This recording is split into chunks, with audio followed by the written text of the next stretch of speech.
In a dark, wet cave near a beach, James hid in the deepest part. He sat in the cave, fearing the light of the sun.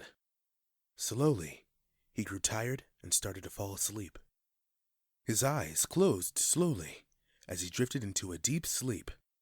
A voice in the wind said, "You must confront her." James opened his eyes and looked around. He didn't see anything or anybody, so he went back to sleep.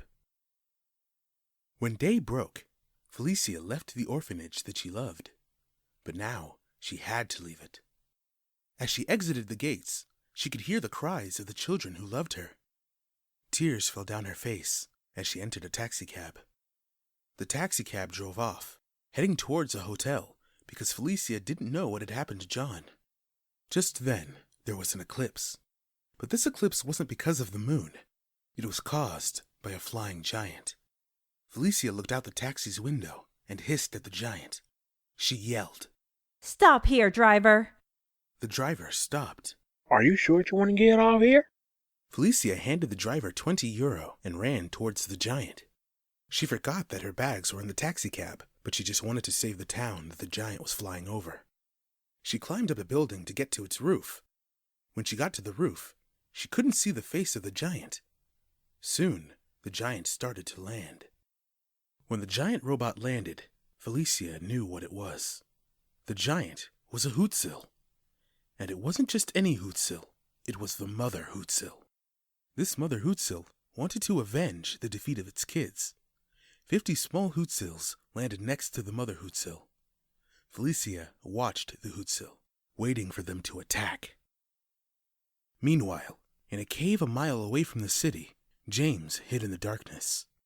He felt like his spirit was slipping away from him, and then he started to feel a great thirst come over him.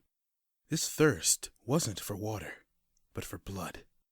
James closed his eyes and waited for night to fall. He didn't know if he could fight this thirst for blood when the night fell. Back in the city, the Huitzil stood still, as if they were waiting for something to happen. Felicia jumped from roof to roof and stopped on a store roof, keeping a watch on the Huitzil. She didn't know what they were waiting for. She watched the people run from the Huitzil, but they didn't move. She looked at the sky and noticed that the sun was going down. Felicia had to figure out what they were doing before it was too late. She also knew that she needed help to defeat them, but who would help her? She didn't know where John was or any of her friends. She knew that she had to fight them herself. She would give them a fight that they would never forget. But first she had to think of a plan. Meanwhile, miles outside the city limits were Donovan and Anita. Donovan looked at the city.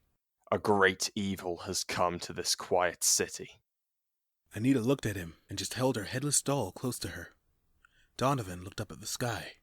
"Darkness is coming, and a new evil will rise." Donovan started to walk towards the city, and Anita followed him. They walked slowly into the middle of the city as the moon rose into the sky. Back in the cave, James felt that night had come, and it was time to face this thirst. He stood up and walked to the opening of the cave. Once outside the cave, he looked at the city and saw a giant shadow standing in the distance. He smiled and started to run towards the city in his vampire form. He didn't know what the giant shadow was, and he didn't care. Felicia noticed that the Huitzil had started to move. She didn't actually have a plan, but she was going to attack them. She just had to wait for the right time to attack. She followed as they started to head towards the beach. What she didn't know was that they were going to kill James before he could understand his true power. Felicia followed them by jumping from roof to roof. When Donovan and Anita saw the giant Huitzil, they started to follow it. They walked down alleyways and used shortcuts to keep up with the giant. Anita stopped for a second when she sensed James's powers, but she didn't say anything and kept on following Donovan. Donovan saw a shadowy figure running towards the giant. He drew his sword and jumped onto a nearby roof, leaving Anita to follow him on foot. James was just 2 blocks away from entering the city limits when he saw the giant Huitzil standing in front of him. The giant looked down at James. "All those who fight must be eliminated. All life forms must be eliminated. James got ready to attack, as all of the small 50 Huitzils flew towards him. He jumped into the air and threw his hand in front of him, firing a psychic blast at 10 Huitzils. He defeated 10 with ease, but he still had to deal with the 40 that were left. The 40 Huitzils opened fire on him, but he dodged their attack. James put his hands together. Here's a gift from me to you. Twist of fate! James fired his attack. 20 of the 40 Phobos dodged his attack, but the 20 that didn't dodge were destroyed. The Phobos started to try different attacks on James. James used teleport to get behind them. He reappeared. Hey, dodge this! He fired a psychic blast and destroyed the rest of the Phobos. James turned to the giant Huitzil that was behind him. The Huitzil was amazed. Your powers might have saved your life once, but it won't save it again. The Huitzil hit James to the ground with one blow. He got to his feet, but fell to his knees when a great thirst for blood came over him. The giant looked down at him. Your one weakness is your thirst for blood. This thirst will kill you when I get through with you. The Huitzil fired a giant beam from its head. James barely dodged the beam. The beam exploded in the sea. James flew up into the air, but the Huitzil struck him again and made him crash into a building through a window. James was bleeding from the impact of the blow that he took. James heard a woman with a crying baby. He stood up and looked at her with thirsting eyes. The woman held her child close to her. Don't kill me! James shook his head and flew out of the room. He floated over the streets, nearly bleeding to death. He wiped his mouth, checked his hand, and noticed that his mouth was still bleeding. This made him very upset. The Huitzil struck James again, but this time he recovered before he struck the ground. He landed on the ground, still bleeding and with the thirst for blood, but this wasn't going to stop him. He charged at the giant Huitzil. He jumped into the air, and the giant Huitzil tried to strike James down again. He saw the Huitzil's giant arm flying towards him, but James quickly fired a psychic blast at the Huitzil's arm. The giant Huitzil's arm was damaged, but not to the point where it couldn't use it. When Felicia, Donovan, and Anita met each other and caught up with the giant Huitzil, they noticed how strong James really was. Donovan looked at Felicia. He moves fast for a vamp. Just then, there was an explosion from where James and the Huitzil were fighting. James walked out of the smoke. Donovan and Felicia got into their fighting stance. James looked at them and collapsed. Felicia ran to him. Donovan tried to hold on to her, but she was just too fast. She slowly walked up to his side and knelt down to pick up James's head. She looked at Donovan. We need to help him. Donovan had no remorse for James and walked away, and Anita followed him. Felicia yelled. Fine, be that way. Donovan stopped and looked back at her. Do what you want with him, but he will steal your blood when you're asleep. Donovan and Anita continued walking from Felicia and James. Felicia picked up James and noticed how light he was. She walked towards the beach. What she didn't know was John was watching her from the shadows. When she reached the beach, she noticed a cave. She walked towards it. Just then, she heard a noise come from behind her. She turned around and saw John. Her eyes got wide when she saw him. John? John said, "It's me, Felicia."